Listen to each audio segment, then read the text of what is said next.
we have to participate in electoral politics because those in office have power. And we could see, all the damage that's being done right now on a national and statewide level of the people in power. But that being said, I'm not very optimistic about the second point, which is how do we hold people accountable? Because in '88, when we supported Jesse, we did have a left organization. We thought we could hold even our own comrades accountable when they got elected, and we couldn't. So let's be honest about it. You can't hold a guy on the Board of Supervisors in San Francisco accountable. You're not gonna hold Obama accountable or anybody else. So I'm not against the electoral thing. What I'm gonna say is that I think we have to focus on rebuilding the mass movement and rebuilding those organizations we all just talked about. Because without that, especially the mass movement, we're not going to be able to hold anybody accountable. The Democratic Party in San Francisco, where I did most of my electoral work, is the home of Nancy Pelosi. It's a machine town, regardless of all the progressive facade. It's a machine town like New York and Chicago and Boston and everywhere else. If you want to play in those politics, it's going to take a lot of money and a lot of troops. And right now, we don't have the movement to just do it on our own. That's how I feel about it. Because what I'm wondering after hearing you, Warren, is whether you're basically saying that it's hopeless. I'm not trying to be funny. I'm pushing the point a little bit. But where does electoral work ultimately fit in with an overall approach towards social transformation? Well, and I think you're raising a critical point, but I don't want you to answer that. I want to switch to Ellen first.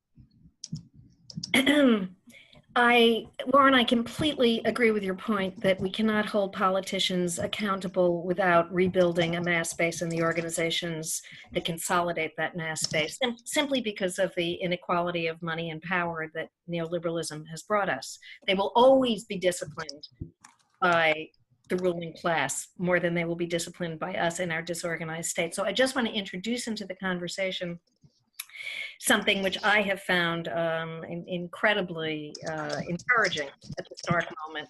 So my experience in the last 30 years has been in the teacher sector of the labor movement. And I know everybody will be aware of the insurgent wildcat teacher strikes that brought hundreds of thousands of workers out on illegal strikes in West Virginia, Arizona, Oklahoma, Kentucky, Colorado, and North Carolina in the last few months.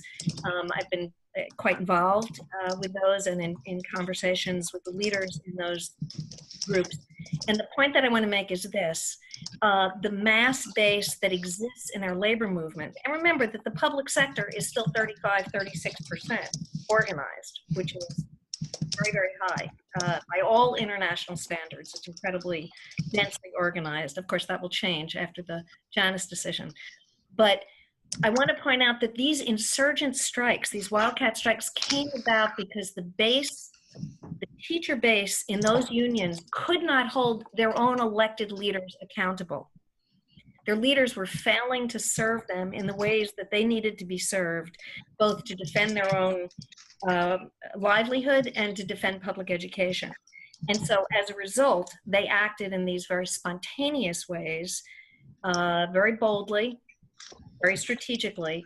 They now have to decide whether they're going to be able to consolidate that into forms of democratic bottom-up organization that can elect and hold leaders accountable. But that's where many of them are now focusing.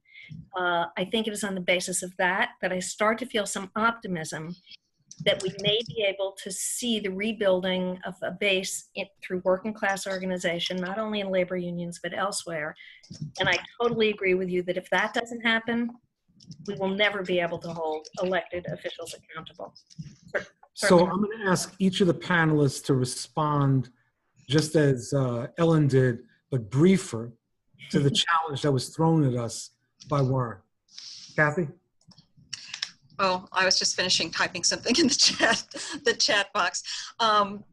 I guess, well, and I'll just say what I was saying in the chat box. I mean, I think had numerous conversations about, you know, the need to look at the movement today. So, you know, and for those of us so-called veterans of the movement from years and years ago, I'm constantly faced with the with what it means to be a multi-generational movement, to the phenomena of change that has taken place in just how we operate over the last 20 years, the phenomena of the internet.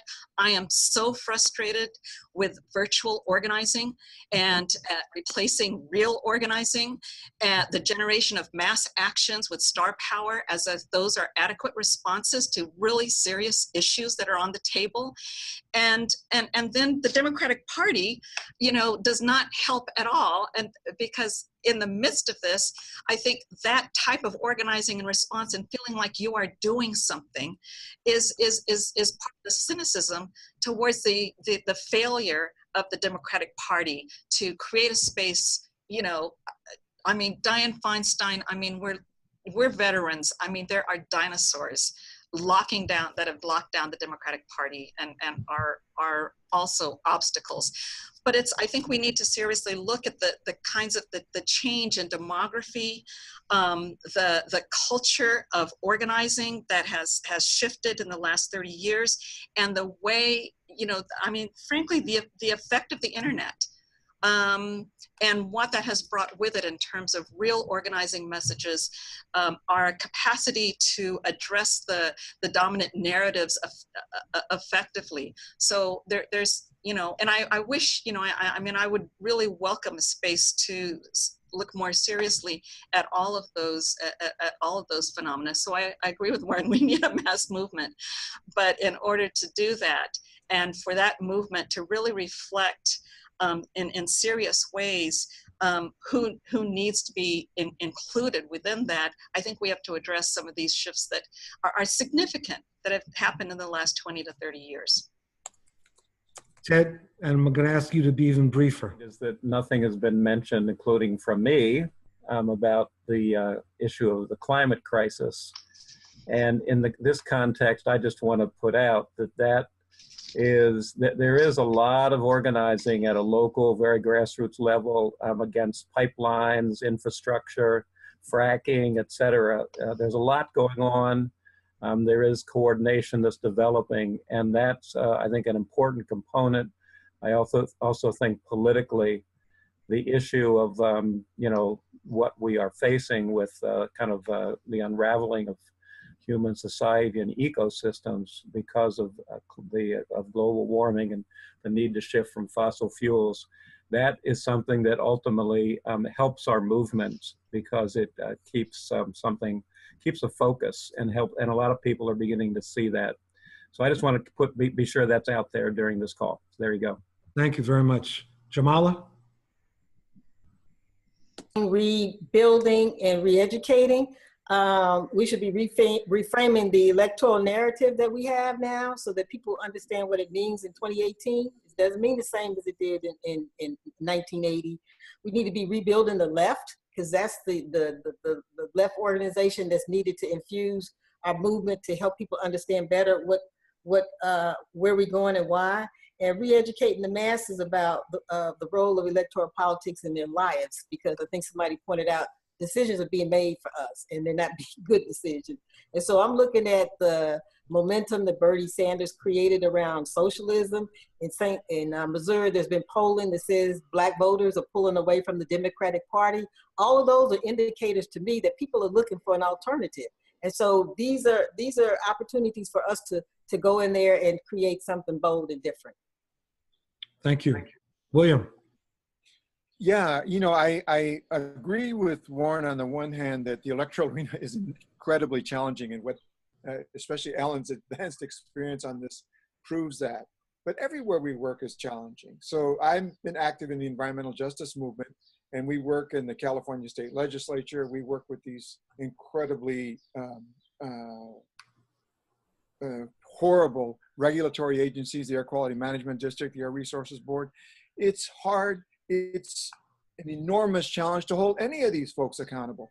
anywhere we organize, whether it's at the city council level, fighting for the, a living wage, whether it's at the state legislature, fighting for an equitable clean energy program. So I would say, yes, it's true. The electoral arena is especially challenging, but I don't think that's a reason not to work there. We can't concede that arena to folks who just have, I think, a very narrow self or class interest. I think we need to be there. We need to, I think, agreeing with Jamala, we need to bring ourselves together as the left.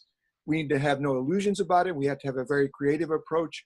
But I think we have to take on the challenge of holding these folks accountable. It's hard in every arena in which we work. We shouldn't let that be a reason for us to abandon this one. Thank you.